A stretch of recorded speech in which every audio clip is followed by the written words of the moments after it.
so much for having me. Thank you also for all the presenters who preceded us, who are going this afternoon, and for really setting the stage around inspiration. And I want to share what has been really inspiring me, and I realize in retrospect, these are practices that have been a big part of my life for some time. So I want to present some ideas that I'm framing around this topic of wonder and rigor. So, in large part, I've been working on this, what I call a working theory on optimizing creativity. I'm very interested in the way we can optimize creativity, in the way individuals work, as well as in the way organizations are designed.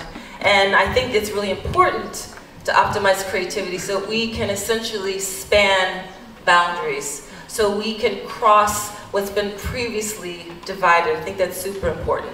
And so what's inspired me in my life are three areas, all of which I've either delved into through practice, through work, or through my family. And those three, I call them lenses. Those three lenses are fashion, jazz, and dance. And I'm going to go through each one. I'm going to really pay much more attention to the last one. I've been paying a lot of attention to dance. So fashion.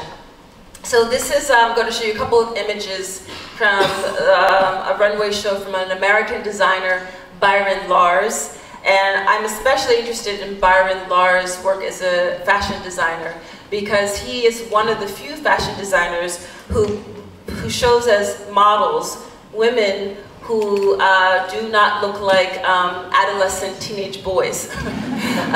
They look like full-figured women who used to be the image of beauty in, say, the 1950s. So for that, I really appreciate Byron, as well as just his beautiful clothing. But I gave a lot of thought to the ways that fashion are influencing a range of sectors. Started thinking about this about 6 years ago when I was starting my doctoral studies. Actually, almost 10 years ago now, excuse me.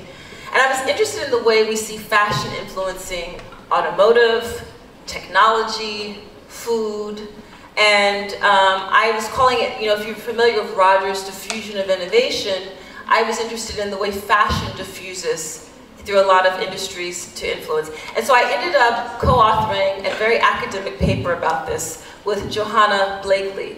And then we collaborated with Valerie Jacobs, who leads foresight and trend research for a branding company in Ohio. And I also tried to simplify what we were saying in one of my Inc.com blogs, because I blog for Inc.com. But here's the basic idea. The ways that fashion can be a source of inspiration for a range of industries are for 7 basic principles. This is kind of a heuristic that we put together. You can read these, but very simply put, fashion is excellent at anticipating the next, right? Because if it's too far in the past, it's costume. If it's too far in the future, we don't get it, we're afraid of it, we might not buy it.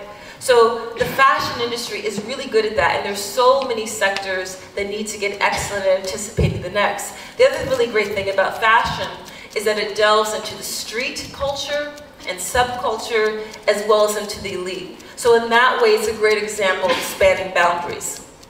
The second area for my inspiration is jazz. So I grew up in a family where I heard these musicians constantly.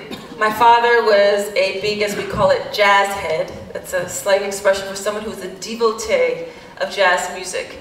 And interestingly, I ended up coming full circle and borrowed from a lot of theoretical research on jazz improvisation when I was studying the way the Ritz-Carlton Hotel designs experiential services. So talk about, spanning boundaries, connecting the dots between seemingly disparate areas to make something very innovative.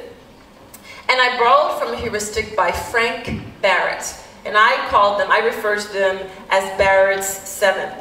So Frank Barrett is a jazz musician. He's also an academic, and he said these are 7 basic ways that organizations that are improvisational organizations are also borrowing from the behaviors of jazz. So not only the way I used this heuristic is I applied it to understand the way this hotel was designing experiential services for guests. So in jazz music, for example, you provoke competence. In jazz, there's no such thing as a mistake, right? There's only the build. There are minimal structures in the composition. So the musicians know music theory, they have a basic chord progression, there's a key that the song is played in, but what happens in the middle is the magic. There's hanging out, there's such importantness in the way we design our spaces, as Veronique was talking about earlier, so that there's opportunity to have casual stickiness and to see what happens. So I applied these 7 principles, but what I really walked away with is the sense that we don't really understand what creativity is. Because I think if we really understood what creativity was, we would hear it much more talked about in our corporate boardrooms. We would have it be much more a part of the way we teach science and entrepreneurship. So creativity is actually a chaotic system. And I'll explain what a K-word is in a minute. I learned what chaotic systems are when I was learning about jazz as an improvisational system. So the word K-word is a made-up word. It's a word that combines 2 other words, chaos and order. And it was made up by this gentleman, D. Hock. So chaos is not anarchy, it's randomness. And order is not control, order is boundary and structure. So what we get in between, the opportunity is to have a flow between chaos and order. And so D. Hock is this gentleman right here. He was the founder of Visa, the credit card company. And when he was tasked with founding Visa, he was working in financial services, he kept getting promoted. He was a big naturalist. He loved taking time to walk in the woods, and he thought, gosh, I have to think of this huge global company that has this electronic transfer of currency. Why do we make our human organizations look like a linear progression of boxes and arrows? When I look around me in nature, and the way a new forest sprouts up is that a seed drops from the tree, it forms a sapling from the forest ground. It's very emergent, adaptive. If I skin my elbow, there's not a train of permission slips that goes up to my brain and says, okay, now you can start to heal, right? There's localized, emergent, self-organizing systems in place. So he thought, how can we make our human organizations designed in such a way where they have this nice ebb and flow and blend of chaos and order? So it turns out that in nature we see chaotic systems. In the human body we're constantly seeing chaotic systems. Jazz is a chaotic system rooted in complexity theory. So I went on from there and I started thinking a lot more about, okay, so if creativity is a system, how do I think it makes sense to think about this system? Because I work a lot with companies, and my clients are always trying to figure out how can we optimize the way we work in a way that, you know, the big I word, the way that innovates for our own clients. And I suspect that they really need to get grounded in creativity, but what do I mean by that? So this is a working model, and creativity is grounded in curiosity. Curiosity is a non-starter. Without curiosity, we go nowhere. We have to begin with just the intention to ask questions and to learn how to frame better questions. And then building on the work I did with the Ritz-Carlton and jazz, the jazz heuristic for improvisational systems, I said, well, improvisation has to be a really fluid part of the way we're creative in this whole chaotic system principle. And around that time when I was developing this, I had gotten really curious about intuition. Because I believe that intuition is actually a tool for strategy. I got curious about intuition because I was observing that when you would interview entrepreneurs, or entrepreneurs would tell their story about how they got started, there's always this moment when an entrepreneur would say, something told me not to do the deal. Or, something told me to work with her and not him, even though her pedigree wasn't as elite. And I thought, well, what is that something? And I believe that something is intuition, which fundamentally, intuition is pattern recognition.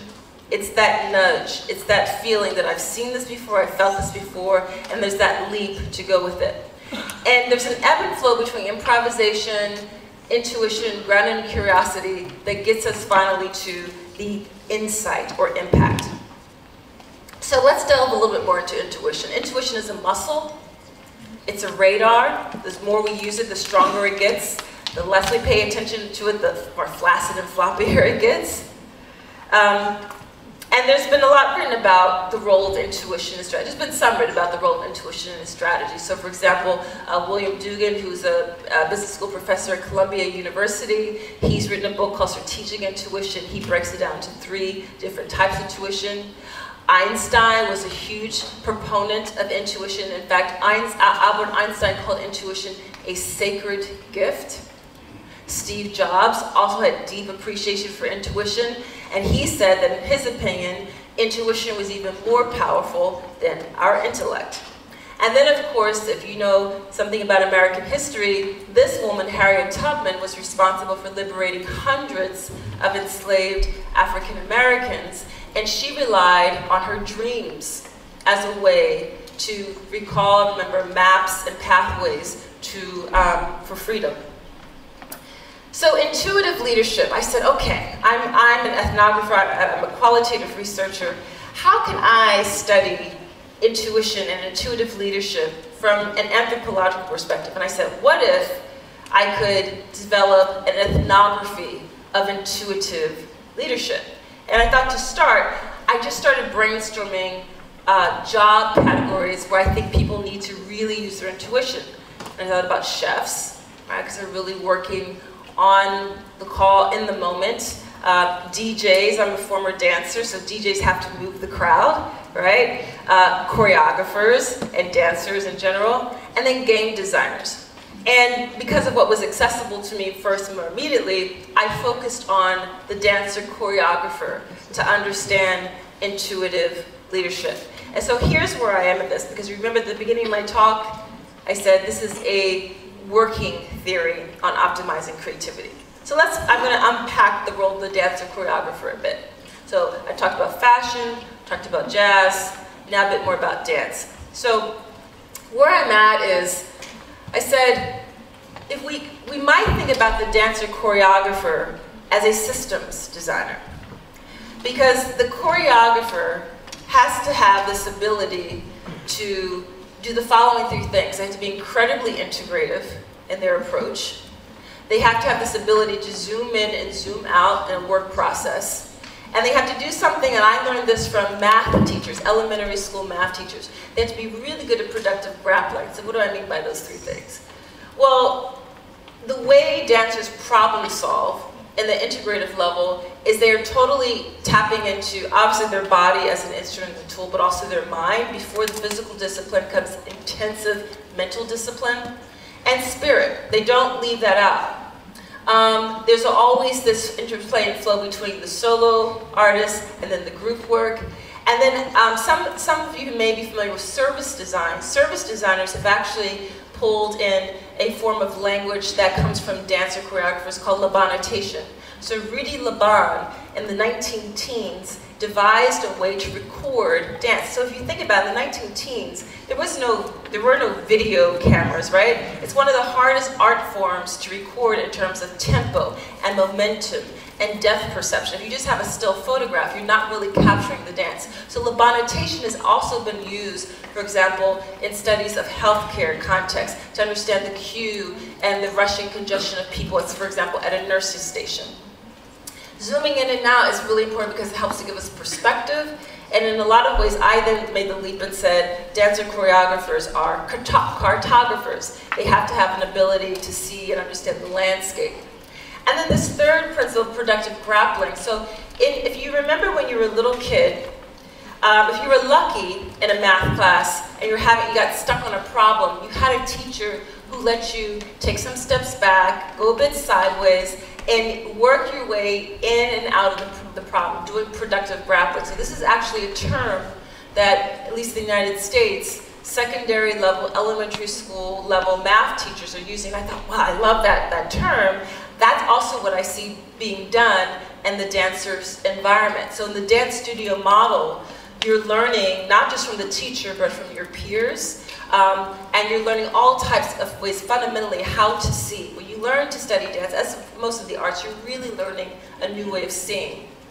There's also this important role of movement and kinesthetic learning. So you're moving in order to learn. And I don't have a scientific research backing this, but I really think there's something to this idea of kinesthetics and movement. And I wish there was a way we could incorporate more movement into our work. So if we think of dancers as systems designers, and that's the way I've been thinking of them, I think there's a huge amount that organizations, totally unrelated to dance, can borrow from. So here's my wonder rigor model. And in short, what I'm really saying is that the way dancers approach problem solving is really valuable because they are grounded in a future-oriented growth mindset. They have a very integrative approach, not only emphasizing rigor and the discipline that is obvious in dance, but also wonder. And there's a focus highlighted by collaboration and perspective, and it's essentially, bringing it back full circle, it's a chaotic system. So if we recall chaos and order, this chaotic system, we see creativity is a chaotic system, improvisation is a chaotic system. Once you start learning about chaotic systems, you're going to see them everywhere. It's really cool, I think.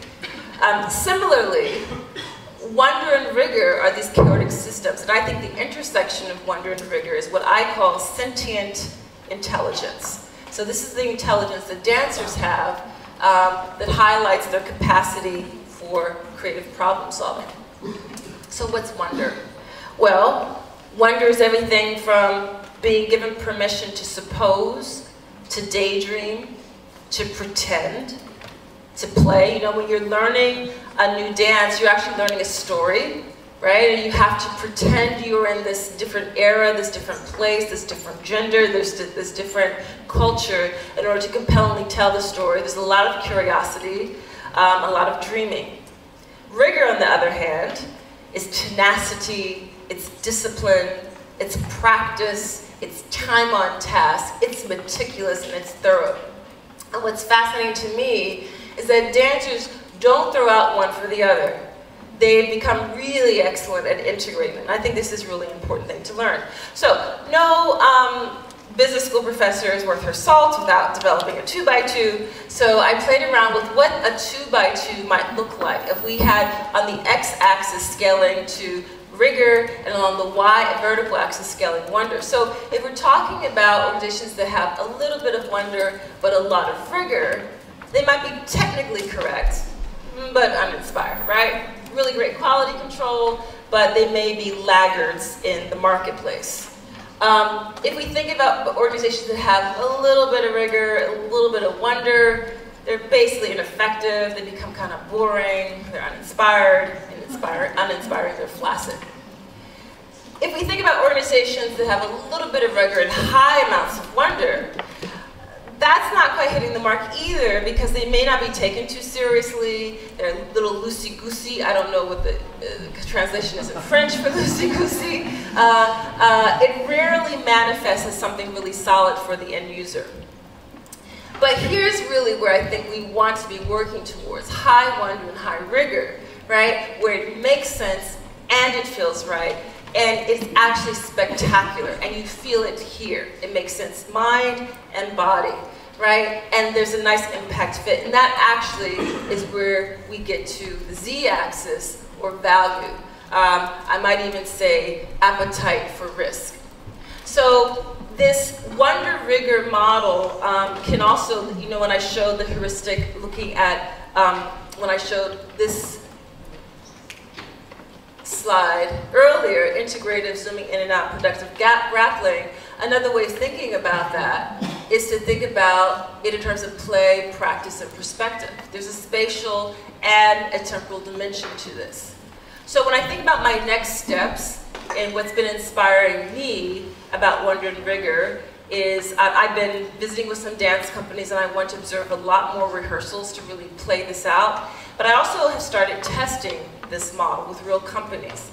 And I want to understand what's useful about the wonder rigor model. Is it useful as a self-diagnostic tool in an organization? Where in their workday do they experience more wonder, where do they experience more rigor or less rigor? What does that tell them about what they need to up the ante? And so that's what I'm working towards. And if any of you are part of companies and be part of this research, please let me know. And I'll end by saying, in my view, wonder trumps technique in a saturated market, says me. Thank you very much.